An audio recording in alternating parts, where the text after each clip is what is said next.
Well, that wasn't fun. That was less than fun. In fact, I would call it the opposite of fun. What's the opposite of fun? Oh, yeah, terrible. Another brutal start from Jesus Luzardo as the Phillies lose 9-1 and lose the series to the Toronto Blue Jays 2-1. Hello, everybody. Welcome into the PHLY Phillies podcast. Tyler Zulli with you here. As always, the PHLY Phillies podcast is brought to you by our friends over at Bet365. Whatever the moment, it's never ordinary at Bet365. Get in on Bet365 right now. Use the promo code PHLY365. Deposit $10 and bet just your first $5, and you can get $150 back in bonus bets, whether your $5 bet wins or loses. Head on over to Bet365 right now to check that promo out. Good Friday afternoon to all of you. You know what? In fact, I'll just say afternoon. And I used this joke in the chat of the morning show with John Marks this morning, because if it were a good morning, I'd have a lot better things to talk about. And listen, I'm not going to go nuts. Like, you know me, I'm not a scream into the ether, old man yells at clouds type of guy after two bad starts. It's just not my forte. But we will talk about it because we have to. It was a second consecutive really sluggish performance from Jesus Luzardo as the Phillies drop 2 of 3 and lose 9-1 to the Blue Jays. They've now lost 6 of their last 7 games. Still in a good spot in the standings, of course. Still very much squarely in a wild card position. But the last week or so has been less than enjoyable. So we're going to talk about that. As always, we're going to get into our Ace Hardware temperature check. We'll talk about some fun stuff at the end of the show. And at 1:15, really excited to be joined by the Director of Media Relations for the Reading Fightin Phils and a fellow Penn Stater, Jake Starr. So if you are not a Penn State fan, I apologize, because you'll have 2 Penn Staters on this show who are unabashedly proud Penn State alums. So we'll talk to him in about 15 minutes. We'll get an update on what's going on with the Reading Fightin Phils. We'll get an update on we'll chat a little bit about guys that were Fightin Phils that are now in Lehigh Valley, and a little bit more throughout the show. So hello to everybody out there. Molly and Barkley's Life, Filthy McNasty. I know the PHLY Flyer show is still going on, so we'll check in with everybody once that show is done as well. Before we get started into anything, before I forget, you do have about 48-ish hours left to do this. So I would recommend just, if you're interested, get in on it now. The PHLY golf outing is next Saturday, the 14th at Valley Brook Country Club, a 2:00 shotgun start. I'll be there. I know Jamie Lynch is going to be there. Kyle and Derek said they're going to be manning the bar. Devon will be there. I believe Zach and Bo are going to be. Everybody's going to be there from the PHLY staff. So if you're looking to get in last minute to get a foursome, or if you just want to play by yourself, or if you're looking to maybe just cozy up to the bar and hang out with the guys that are not going to play golf, you're more than welcome to do that as well. But tickets are going fast. We have a couple of open spots left. Hopefully you can join us for the PHLY Phillies, PHLY golf outing. I'll be there. PHLY Phillies will be there, but everybody from PHLY will be there. All right, let's get into last night's game, or yesterday afternoon's game, I should say, because it was not a fun one, as I made mention. I said that, tongue-in-cheek, a little jokingly, but it was not a fun game. The Phils lose 9-1. They dropped the series 2-1 to the Blue Jays. As I said, they've lost consecutive series to now the Brewers and the Jays. They've also lost 6 of their last 7 games. And I think naturally the story of yesterday's game is another bad performance from Jesus Luzardo. So yesterday he goes 2 1/3. He doesn't get out of the 3rd inning, gives up 8 earned runs, 9 hits, 11 base runners in total, and only struck out 2 hitters. And the trend of Jesus Luzardo giving up a lot of runs is, of course, concerning. The trend of Jesus Luzardo not getting deep into games is, of course, concerning. But there's one thing in particular that I think has been the most concerning trend over the last 2 starts. And if there were anything, because I still do believe, you don't make 11 incredible starts in a row, have 2 clunkers, and all of a sudden you stink. Right? And we'll talk more about, is it fatigue? Is it innings, the amount of innings setting in? We'll talk all about that in a little bit. But I think of all of the things that Jesus Luzardo has done over the last couple of starts, there's one thing in particular that has stood out to me, and we'll get to that in just a second, but I want to give you more of the numbers first. Over Jesus Luzardo's last 2 starts, he has given up 20 earned runs in 5 2/3 innings pitched. That is a 31.77 ERA over those 2 starts. Now, of course, statistical anomalies over small sample sizes can be easily manipulated, right? You think about early in the season and you go, man, a guy's 0 for 11 and he hasn't, he's no hits through the first 11 at bats. And then all of a sudden he goes 3 for 4 and now he's 3 for 15. And that 200 average looks a whole heck of a lot better than the 0 average did just a day ago. You could say the same thing for a guy who's made 11 really quality starts and had a 2.15 ERA heading into the last start against the Brewers. And I'm not going to sit here and tell you that I think he's cooked after 2 bad starts. I'm not going to sit here and tell you that it's not unnoticeable, though, either. I think we have to take a measured approach with this, and that measured approach is the last 2 starts have been really, really bad. And as I brought up, it's a 31.7 ERA over his last 2 starts. The last pitcher to give up 20 earned runs in 5 2/3 innings pitched over 2 starts is, nobody. He's the first pitcher to ever give up that many runs in that small of a sample size over a 2-start stretch. So, statistically speaking, it's not like this, just wash my hands and absolve it of this conversation. But I do think there is merit to say this is a guy over 11 starts who posted a 2.1 ERA, who now over 13 starts has a 4.46 ERA. So over less than 6 innings, his ERA more than doubled for the entire season because he had only given up 16 earned runs in his first 11 starts. He gave up 20 in his less than 6 innings. And so the number jumps out because it's such a small sample size for the amount of runs that he allowed. Because for the first 11 starts, he was excellent. As I said, 16 earned runs over 11 starts. And at no point in any of the starts that he had made through that those first 11 starts leading up to the Brewers start was there any indication that this was going to happen. Now, I've talked in the past about Jesus Luzardo has these games sometimes where, he throws a lot of pitches to get through 5 or to get through 6 or 5 2/3 or whatever the case may be. And that's just his MO. It's always been his MO throughout the course of his career, which I would love to see changed a little bit because I think about pitchers that did that and were less successful. My mind immediately goes to Vince Velasquez when I think about guys who threw a lot of pitches to get to a small amount of innings. But with Luzardo, it's different or it was different over the first 11 starts because it was a high strikeout rate. He wasn't allowing a ton of runners in scoring position. Like when he was giving up hits, he was scattering hits. The walk rates were good. He was getting a lot of swing and miss. And the contact wasn't terribly hard, through his first 11 starts. There were pockets here and there where he would give up some hard contact. But for the most part, I think all of those numbers were good. So there wasn't a whole lot of indication heading into the Brewers game that this was going to happen. And it's why after the Brewers game, I said, it's probably a statistical anomaly, right? The genuinely the worst start of his major league career. Do I expect him to be bad once again? No, I don't. And the unfortunate part was he was bad again yesterday.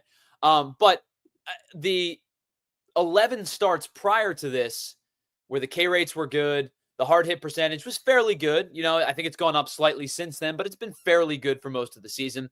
He wasn't getting barreled nearly as much.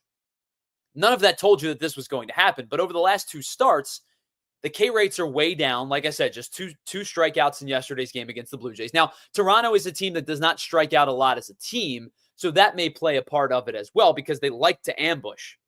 They like to get at you early in the count and early in the at-bat, and that's just something they do collectively as a team, to the fact that only the Washington Nationals see less pitches, have seen less pitches than the Toronto Blue Jays. Now, pitches per plate appearance are a little bit different, where Toronto's a little bit further up. They're like 22nd-ish or 21st, somewhere in that line. But in terms of the amount of plate appearances that they've had, pitches that they've seen, they're very close towards the bottom. And I think that, I had that number skewed. They're somewhere in like the 22nd range. The national stat was a different stat. I apologize. That was in a different category. That's my apologies. But my point still stands, is like they're a team that likes to get at you early and not see a ton of pitches. And that's why they don't strike out a lot. They also have pretty good bat-to-ball skill guys throughout up and down the lineup, especially at the top of the lineup, I should say. down towards the bottom of the lineup, they've had a lot of platoon stuff so far. But the overarching point that I'm trying to make here is 2 strikeouts against the Blue Jays isn't like a crazy statistical anomaly. But what is 16 earned or 20 earned runs, over 5 2/3 innings pitched. The thing that gets me, though, and this is kind of the thing that I was alluding to, that tease, if you will, the thing that gets me for Jesus Luzardo, especially in the start yesterday, was his location. His location was poor yesterday, especially early in the game, but it was poor through most of the game. This is Jesus Luzardo's pitch chart in yesterday's game. You're going to notice there's a lot of stuff out and over the heart of the plate. And when he missed, more times than not, you see some outliers down and into a righty, up and into a lefty. You see some outliers in that conversation. But for the most part, when Jesus Luzardo missed, he was missing over the heart of the plate. Just like at a quick glance, I count about 10 or so pitches that I would consider kind of not meatball pitches, but over the heart of the plate. Pitches that a hitter on either side of the plate can go out and get their hands extended on, can get the barrel through. And that's kind of what happened. The Blue Jays barreled a lot yesterday, and it's happened over the last 2 starts. I would imagine if we deep dove those numbers and like truly deciphered what it was, that number probably is greater than the 10 that I just came up with. The point is, he didn't miss a whole lot of bats yesterday because the Blue Jays were able to tee off on him over the heart of the plate. He only generated 6 whiffs. He got 10 called strikes. So in the of all the pitches that he threw, he only got 16 called strikes and whiffs. And that's kind of just surface level, because when I went back and looked at the pitch sequencing, 3 of those 10 called strikes were very hittable pitches that probably should not have been taken. So for a guy who only sat in the zone 48% of the time yesterday, he sure threw a lot of pitches over the plate that were bad strikes. Even the pitches that were taken weren't particularly good pitches. So I think if there's one thing that was concerning, and it happened over the Milwaukee series, and it really happened last night, is that he left a lot over the heart of the plate. Now, I will say this. He didn't give up an enormous amount of hard contact. Five balls were hit at over 95 miles an hour. But you have to keep in mind, he only did go 2 1/3 innings. So 5 balls over 95 miles an hour while only securing 7 outs, that's where the conversation starts. And on those 5 balls that were hit, the Blue Jays were 4 for 5 with 3 doubles and a home run. So they were taking advantage of these poor location from Jesus Luzardo, and they were doing damage with it. Miles Straw had an excellent day. Pretty much up and down the lineup, they took advantage of a bad day from Jesus Luzardo. Of the 14 balls in play, and then we're going to break because we're going to get to Jake Starr in just a second. Of the 14 balls that got put in play against Luzardo last night, 10 of them had expected batting averages of 340 or better. So it's not like the Jays were it's not like Luzardo was getting cheated on a lot of soft contact. Even the balls that were hit softly were legitimate base hits. So I think if you pair all those things together, could it be fatigue? Certainly. Could it be dead arm? Possible. He's quickly approaching, or he has already surpassed the amount of innings that he threw all of last year in an injury-plagued season. He hasn't thrown a lot of innings over the last 2 seasons combined, even in 2023 when he was very, very good. I think that there is there's certainly plausible to say there's a little bit of fatigue involved. The other question is he tipping his pitches? That's something I'll have to deep dive, and maybe we'll have a better answer for you on Monday. He certainly could be tipping his pitches over this conversation as well. All right, we're going to talk more about the Luzardo conversation in a little bit. We'll get into our Ace Hardware temp check. We're going to talk about one player in particular who really struggled in the month of May. But coming up next, we are going to speak to the Director of Media Relations for the Reading Fightin Phils, because I figured we'll do a fun check, down on the farm type of segment, get a minor league report from Jake Starr, who, again, is the Director of Media Relations for the Reading Fightin Phils. And, again, as I said, a fellow Penn State and Com Radio alum. So we'll talk to him in just about 2 minutes. But before we do that, let's pause for just a moment and tell you about some of our friends here at PHLY.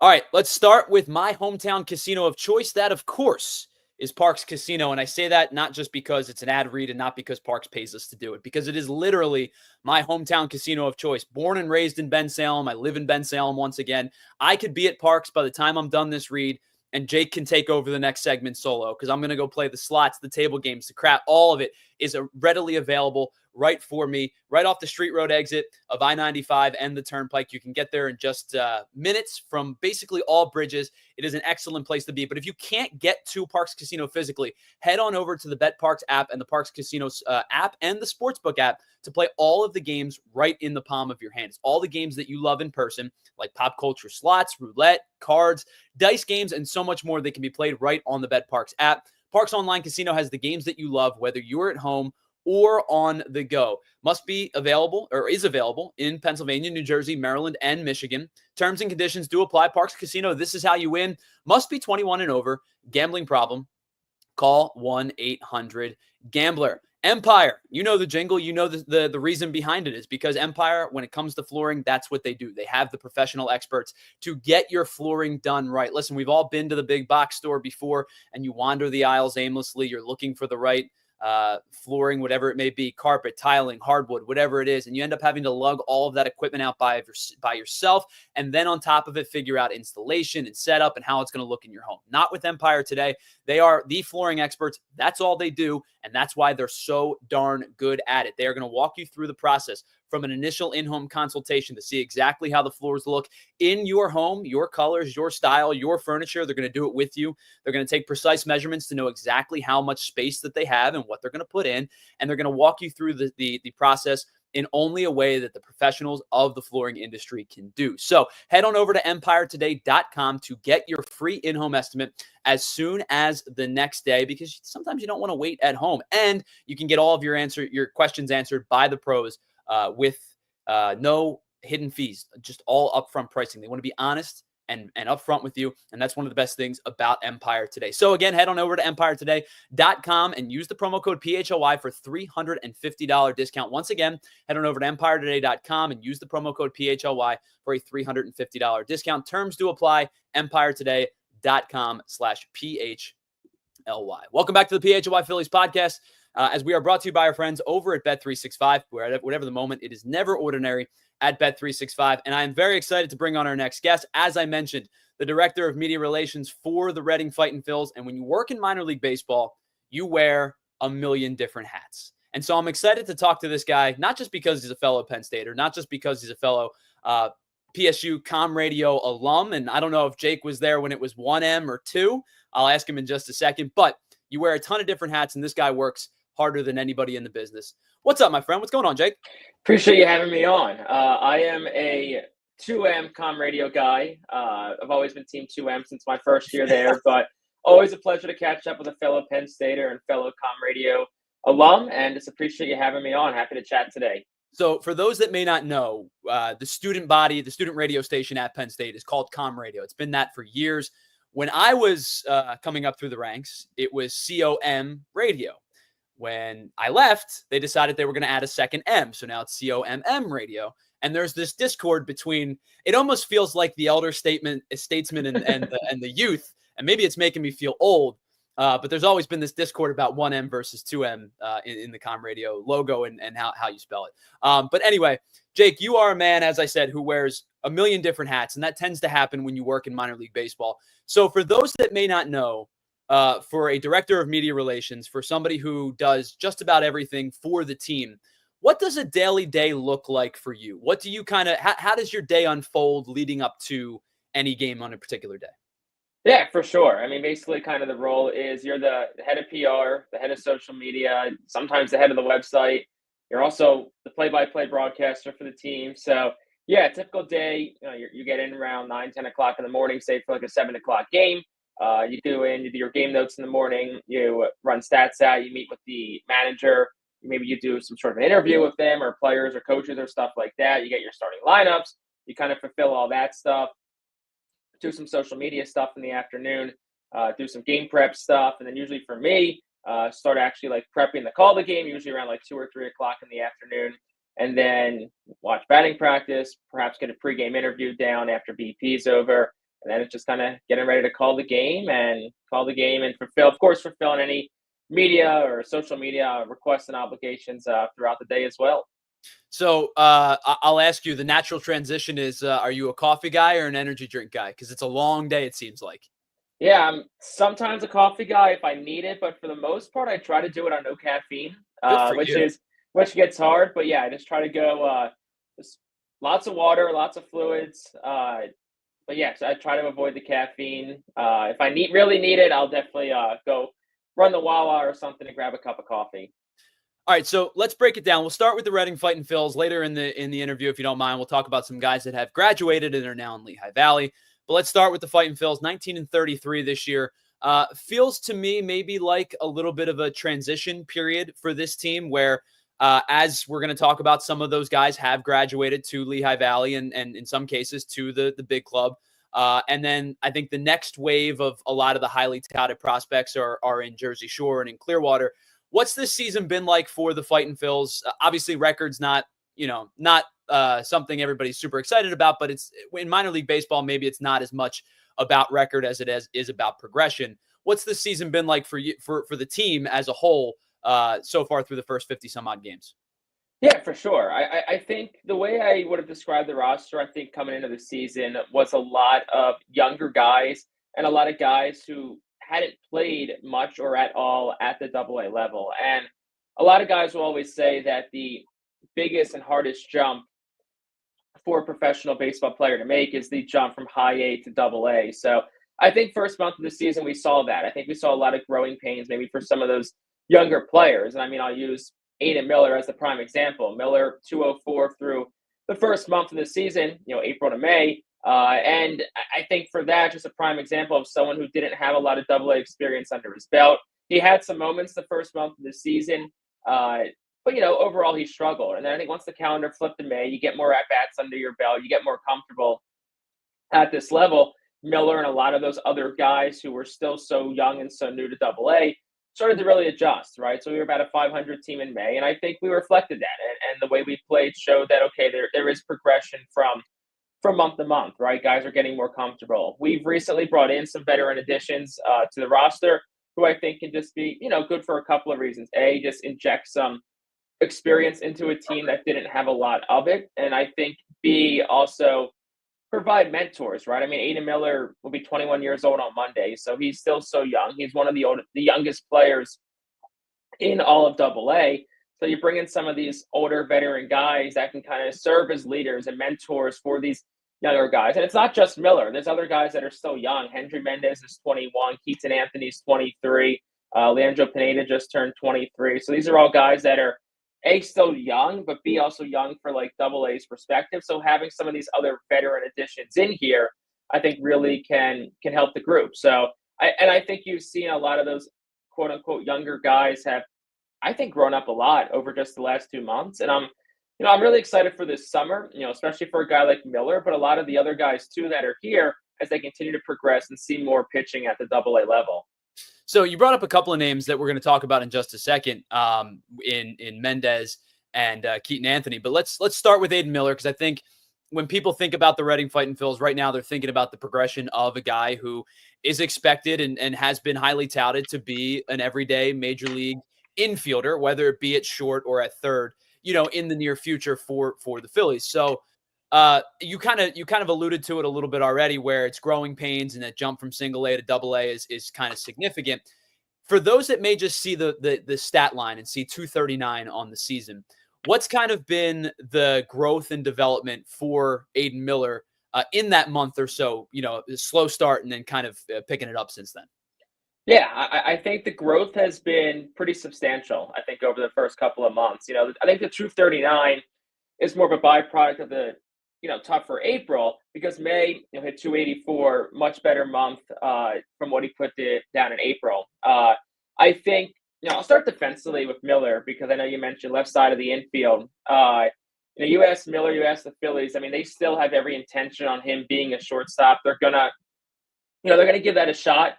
I know the numbers don't look great, 9 errors so far this season, but he's gotten better. I think as of late, he has made some tough plays look pretty easy. I know just last night he had a really nice diving catch on a ball to his right that was like 104, 105 off the bat. So, like, he looks natural at that position. Now, look, what happens long term, we'll see. But, it's a lot easier for a guy to go from shortstop to third base than the other way around. So the Phillies have every intention on kind of keeping him there, and he's playing the field 5-6 days a week right now. I think at the plate, we're seeing him get more comfortable. We're seeing he's working longer at bats. The swing and miss from April to now is a lot less. I mean, he still leads the team in strikeouts, but same thing. A lot of that is a byproduct of those struggles in April. We've really seen him turn it around the last 3-4 weeks.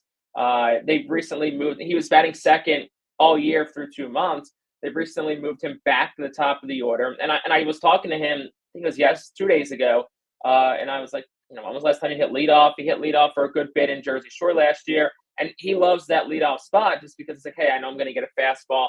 I want to hunt that fastball early in the count. So I think he likes that leadoff spot. He walked 3 times last night, which I know obviously isn't like the most flashy thing in the world for a guy like Miller, but when you're hitting leadoff, you find ways to work long at bats. You find a way to get on base. And just like watching him take batting practice, the ball sounds different coming off of his bat than it does coming off some of the other guys' bats. Like, it is loud. And I know Miller's not a quote unquote power hitter, but man, like him taking BP is kind of a sight to behold. He's driving the ball to the gaps. He's hitting it hard.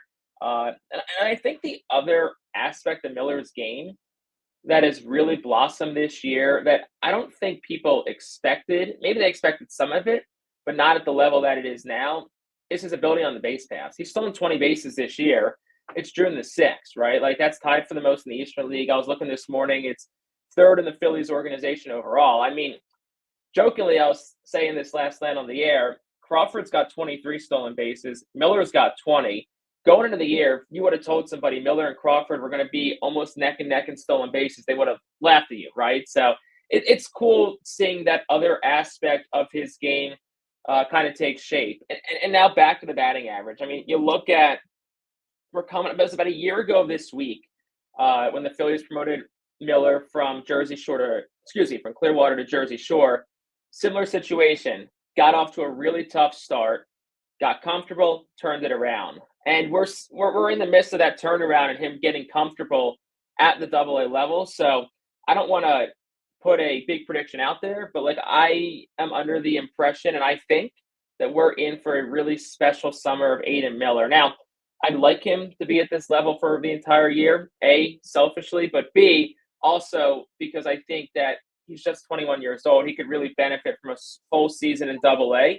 And then see after the season what you want to do with him. But I think that these next 3.5 months have the makings of what could be a really strong summer for Miller. So I know you said you don't want to make a bold prediction or anything like that. I'm not going to put you on the spot in that regard. But if you were to talk about timeline where you say maybe stay in Reading the rest of the year, I think for those that watch this show, I think they follow obviously the big league club the most closely. What do you think a natural timeline for a guy like Aiden Miller would be if progression stays kind of on trajectory to potentially make his major league debut? Yeah, I mean, I think at the earliest next year is probably what I would say. I mean, it's kind of tough to project, but I mean, just looking at things right now, I mean, a lot of it's going to depend what happens up top too. But I think there's a world that if Miller progresses at the rate they think he will, that he's in AAA at some point next year. And once you're in AAA, you're a good month or an injury or two away from getting up there. So I could see it being next year. Or does he play the full season next year at AAA? I mean, who knows? And a lot of it's going to come down to, at the end of the day, what happens with Alec Bohm? Do they eventually move Trey Turner off a shortstop? What do they do? Where stock goes. So there's a lot of factors up top, but I think Miller's going to put himself in a position to be ready. I'd say maybe 365 days from now, we can look back June of next year and say, okay, maybe he is ready to get that call up. So speaking of guys on the 40, obviously, or trying to transition maybe 2 guys on the 40, Gene Cabrera is an interesting name in the Phillies farm system, because if you were to just look at the box score, or if you were to just look at the profile, you say, 6 foot, listed as 6 foot. They have him at 145 pounds, obviously a thinner profile, but just goes out there and pitches. And I think especially considering the fact that, doing it from the right-hand side, which when you think about like guys that go out and you just kind of think about pitchers, more times than not, do you tend to lean to lefties. But this kid's been really productive, and I think the team really likes his stuff. And I think it's a part of why they've put him on the 40-man roster.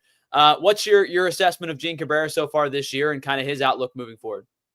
It's been an interesting year for Cabrera. The number that stands out when you look at his stats is the walks. It's been a staggering number for him, especially because over the course of his career, he hasn't walked a lot of guys. So, for him to have walked, I think it's the second most guys in the Eastern League this year, has definitely been surprising. But the thing with him is that when he is in the zone, he's hard to hit. I mean, guys are hitting under 200 against him. So he's got great stuff, right? He's got a fastball mid to upper 90s. And for someone with a pretty slender frame, 6 foot, be willing to bet by now he's probably closer to 160, 165. But still, for someone of that frame to have the stuff that he has, he's got a lot of potential. He's really special. And there's not a surprise that the Phillies put him on the 40-man. They had an interesting decision to make this offseason because you had a bunch of guys that were Rule 5 eligible, and they ended up going with Cabrera, Moises Chausse, and Mick Abel to be their 40-man guys. They left off another guy that's here in Aberson Castellana, went to the Twins, came back. But anyway, yeah, so if Cabrera, the big thing with him the rest of the season is just going to be, can he be in the strike zone? Because if he can be in the zone or be around the zone, he is very, very difficult to hit. I think he's another guy I could see being in Double-A the rest of the year. Obviously, the Phillies like him. He's on the 40-man. And look, if he can throw strikes, I know it sounds simple, but if he can be a really, really good pitcher. And I was talking last week to the Phillies director of player development, Luke Merton. I kind of asked him about Cabrera, and he said, yeah, the walks have been a surprise this year, but I'm pretty confident he's going to get back to the pitcher that he was. And once he does, he's going to be a real special player. So you mentioned a couple of players. I'm just going to kind of leave this open-ended for you. Anybody else that has really jumped out to you this season with Reading specifically that you wanted to highlight? Yeah, I mean, the name is Keaton Anthony. Enters today hitting .335 on the season. He leads the Eastern League in hitting. He's second in the Phillies organization in hitting, trailing just Justin Crawford. He was just named the Phillies organizational minor league hitter of the month. Hit .390 for the month of May. He's someone who went undrafted in 2023, more because of some off the field things than on the field. Probably projected as a mid-round pick, probably around 5 to 10. But all he's done since he's joined the Phillies organization is hit 300 at both Clearwater and Jersey Shore last year. He's hitting over 300 this year. For a first baseman, doesn't have a lot of home run power. I think he does. He just hasn't showcased this year, just 3 home runs, but he's got 20 doubles, which on June 6th, you're pacing for, north of 40 doubles is very impressive. The interesting thing with him is going to be, where does he go? What do they do with him? Because I think he's going to be a really good player. The tools and potential he has, I think will translate to AAA and hopefully eventually the big leagues for him. He is a first baseman. That's all he's played this year. He's a Gold Glove caliber first baseman. He was the minor league Gold Glove award winner last year as the best defensive first baseman. But obviously, you look ahead here, in Lehigh Valley, I know Buddy Kennedy's playing first base. At the big league level, Bryce Harper's kind of got that spot locked down for a while. He's not the kind of guy that you would move to the other corner. He did play outfield at Iowa in college, so maybe they would consider that. Selfishly, I don't want this to happen because I love watching him and having him around here in Reading. But, you look ahead to the trade deadline a month and a half from now, and, if the Phillies want to make a big ticket acquisition, I think, teams are going to come to the Phillies and are going to say Miller, Crawford, Painter.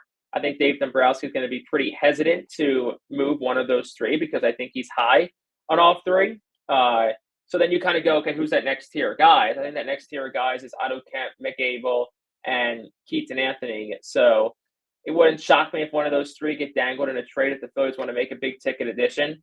Anthony's not a prospect, quote unquote. He's not on the MLB pipeline rankings. I think he's going to be. He's only 23 years old. Once they update those over the summer, but I think he's a guy that a lot of teams are going to be looking at. I hope he doesn't go anywhere. I'd love him to stay in this system for a long time. But if you're not going to part with Miller, Painter, or Crawford, like I said, I think Anthony, Abel, Kemp is kind of like that next tier of guys that teams are going to ask about, and maybe some of the guys in, maybe Clearwater or Jersey Shore right now. So last one for you, and Jake, I can't thank you enough for taking some time to join us today. I'd be remiss if I didn't ask you because you saw him last year. He's now in AAA with Lehigh Valley. And the hot hot button conversation player right now across Phillies discourse, of course, is Justin Crawford. So you saw him last year. He's hitting again in Lehigh Valley. I know people talk about he hits the ball on the ground a lot. Does he hit the ball hard and those types of things?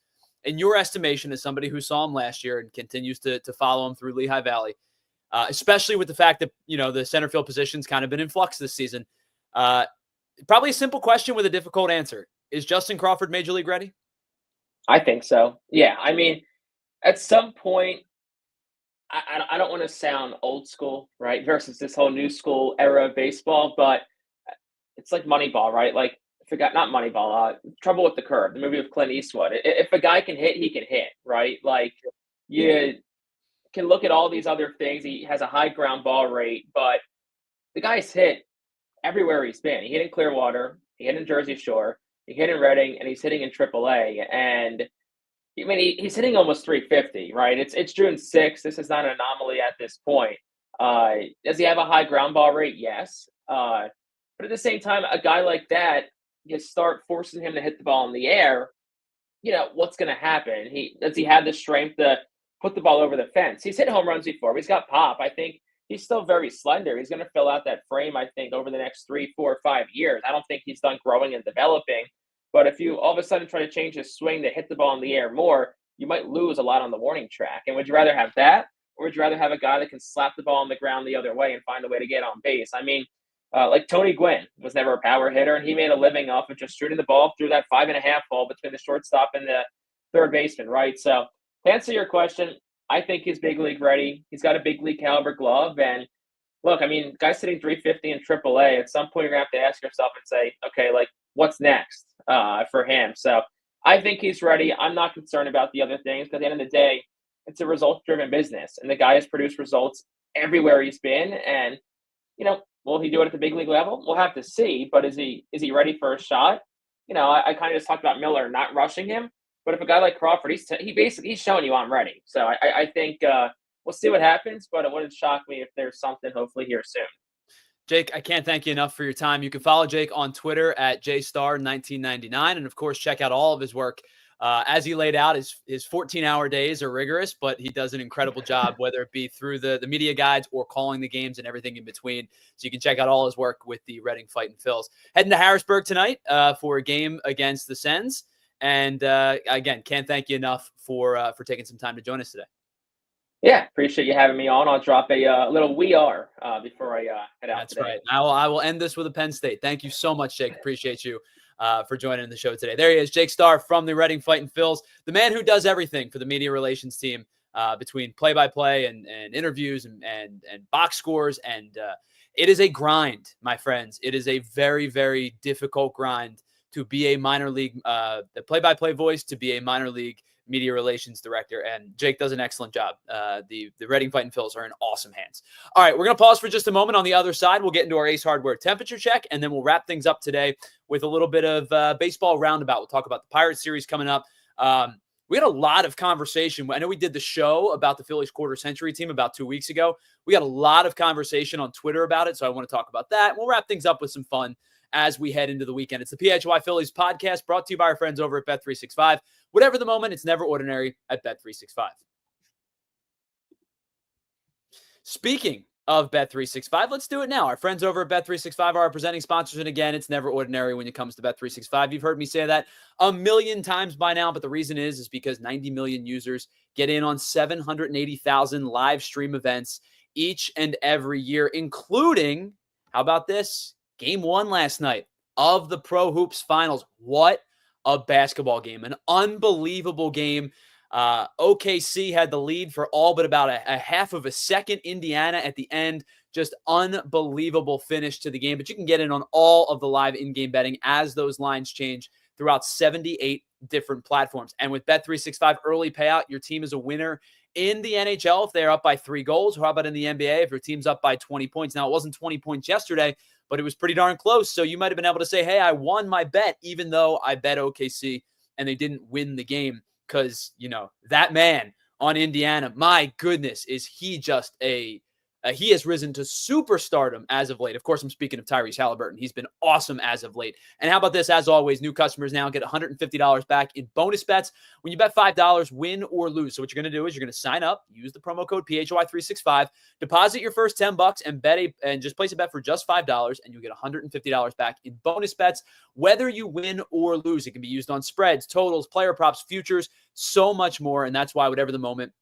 it's never ordinary at Bet365. Must be physically located in PA and 21 or older. If you or someone you know has a gambling problem and wants help, please call 1-800-GAMBLER. All right, GLAT Hair Restoration, of course, by Morgenstern Medical. Johnny Marks has been telling you about GLAT for years because they're with you for every step of the process, whether you need hair restoration or not. If you're thinking about maybe just tightening up that hairline a little bit because it's been slipping, or you're thinking about doing something about it, here's what you can do. It's not just cosmetics with hair transplants. It's real surgery. And if you're considering flying overseas to save $1, think again.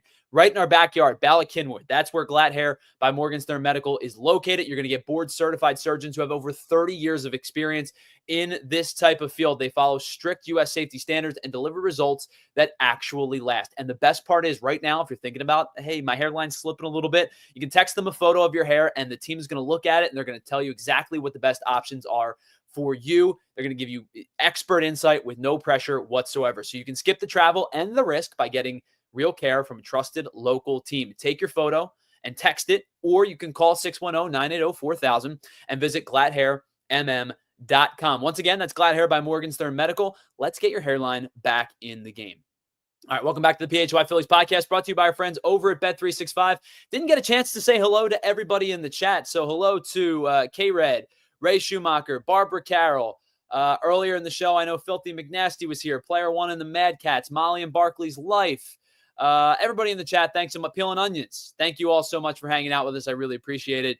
If you have not yet, hit that like button on the way out or on the way in. And if you're not going to do it for me, do it for Jake, who does an incredible job with the Reading Fightin Phils. And if you don't mind, if you're not a subscriber, just hit that subscription. And it doesn't cost you anything. It doesn't take any extra time, but it helps us. It continues to help our company continue to grow. All right, let's get to the Ace Hardware temp check of the day. Of course, brought to you by our friends over at Ace Hardware Home Services.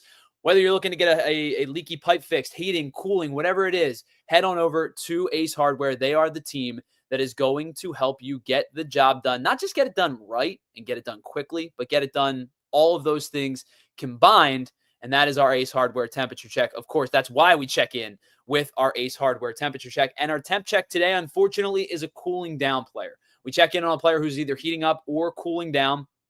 And our cooling down is Bryson Stott. And you guys know how big of a Bryson Stott fan I am. I have been an advocate of Bryson Stott in the leadoff spot. I have been an advocate for Bryson Stott to hit against lefties more frequently. And the month of May simply wasn't kind to Bryson Stott. He had a really, really excellent April. In fact, over the course of April, he hit .314, but in May, he hit just .216. And through the first 15 at-bats in June, he only has one hit. So all of his slash lines now have actually fallen below where they were last year. And if you think about last year, it was a down year for Bryson Stott. And you can say it was a bad year because of statistics. You can say it was a bad year because of the elbow injury. You could say it was a bad year because of all of those things. But now Bryson Stott's slash line across the board, from average to OPS to OBP to slug, they are all lower than they were a season ago. Now he's got obviously 100 games left to play, as we are at the 62 game mark, 100 games left to play to fix that. But it was a really difficult stretch in the month of May for Bryson Stott. And the thing that bothers me the most, I think, right now for Stott, and everybody goes through ebbs and flows. I'm not going to sit here and pinpoint him just because we have this segment to do, but everybody goes through ebbs and flows. But the thing with Stott is, what I loved when they moved him up to the top of the lineup was that he was grinding out at bats. He was reaching base to start the game.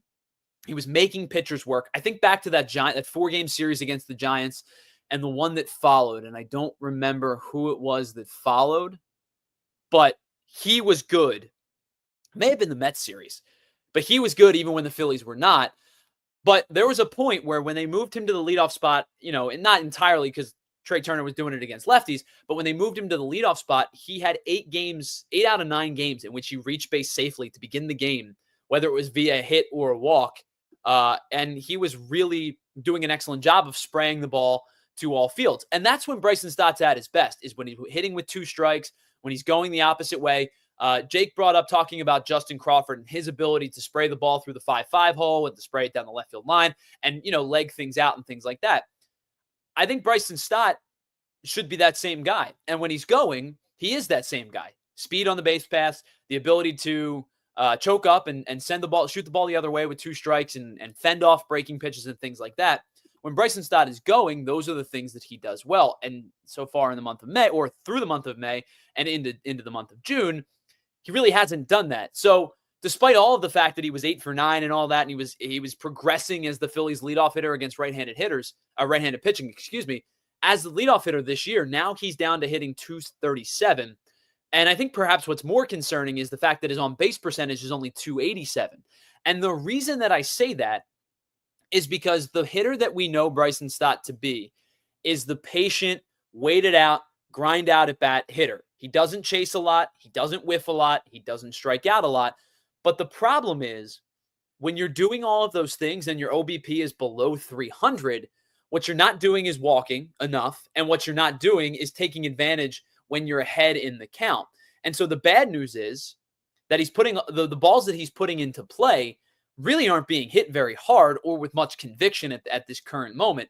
So when it was May, I was saying, well, yeah, you think about expected numbers, right? And some players outperform their expected numbers. Some players underperform. We talked about Bohm and Harper saying those guys will get going. I know their expected numbers are way better than their actual numbers were. And so far, Bohm had a really good month of May and has continued to hit in June. And Harper's been up and down, but had a much better May than he did have in April. With Stott, it was actually the inverse, where Stott's numbers were much better than his expected numbers. And you said, well, does a regression happen? I don't know. He's really good bat-to-ball skills, doesn't strike out a lot. So your hope is that maybe the answer to that question is no. But unfortunately, it has happened in the month of May and into June. So he's now kind of back to right on par with the expected numbers that he's posted for much of the year. So the weird thing for me with Bryson Stott, and I have praised him for a long time, that he does this. We all know Bryson Stott likes to take pitches. At one point in the season, Bryson Stott was second in pitches per plate appearance. I don't know if he's still number 2. In fact, I'm going to do it on the fly really quickly just to give you a definitive answer to that question. But it's at one point, he was second in Major League Baseball in pitches per plate appearance. And actually now, he's number 1. 4.47 pitches per plate appearances. He's better than Matt Olson, who's 4.45, and nobody else has more than a 4.3, 4.3 something. But Bryson Stott leads Major League Baseball in pitches per plate appearance. And I actually think it's starting to become an issue, which is nuts to say. With this team, with how free swinging they were in 2023 and in 2024, we pleaded for guys to see more pitches, guys to grind out at bats, to work counts and to work starters, and to not let these guys get deep into games and get into bullpens early. We pleaded with them to do that. And now we're almost to a point with Bryson Stott where the pendulum has swung too far the other way, and I need him to bring it back in a little bit. If I were to ask you, what do you think the percentage of first pitch swings on the first pitch of the season Bryson Stott is at? Just ballpark estimate. What do you think it is? Let me know in the chat, and I'm going to give you a minute, because the number I expected it to be low. It's lower than I ever anticipated. I'll give you a moment to think about it in the chat before I give you the answer. And while we do that, I'm going to say this. The other thing that's been weird with Bryson Stott is that last year and in his rookie year, he really struggled with fastballs, especially fastballs up in the zone. And I think that the injury did play a part in that. Pitcher said, hey, late in the count, especially with 2 strikes, we're just going to take you up the ladder. You have a slow bat to begin with. You're in the bottom 10 percentile of bat speed. We're just going to take you up the ladder. And if you're going to oblige, you're not catching up. It's hard to hit a fastball up in the zone as is if you're Kyle Schwarber or Aaron Judge or Giancarlo Stanton or Shohei Ohtani, those guys with crazy quick bat speeds. Now think about the guys at the bottom, like the Luis Arraez, the Bryson Stott type hitters who don't have really slow bats, but they're really good bat-to-ball guys. You're just going to take them up the zone and they're going to oblige, then you're just going to strike them out.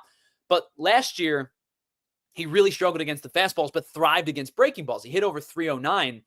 He hit over 300, 309 to be exact, against breaking balls. This year, it's inverse, where he's fairly solid against fastballs. He's hitting 272, but he's only hitting 216 against breaking balls. So it's very weird, the change in his approach. Like, not the change in his approach, but it's very weird to see the change in his stats have basically flipped. And I see a lot of people talking about it in the chat, like, and you're right. Peeling onions, you're right. Ray Schumacher, you're right. Sees a lot of pitches, no doubt. But I think we're to the point now where he is letting too many good pitches go by. There is such a thing as ambushing at the right time.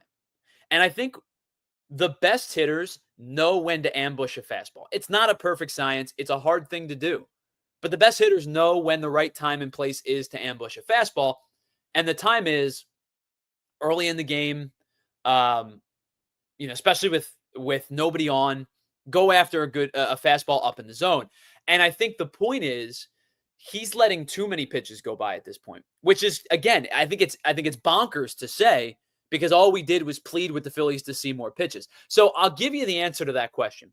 Bryson Stott swings at the first pitch 10.7% of the time. That is insane to me. He's looking at the first pitch 90.3% of the time. At that point, he's just taking to take.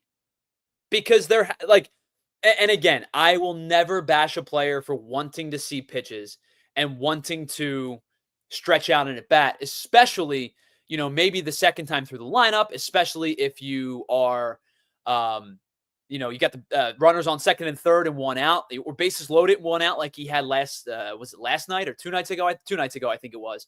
Bases loaded and one out, and he popped up.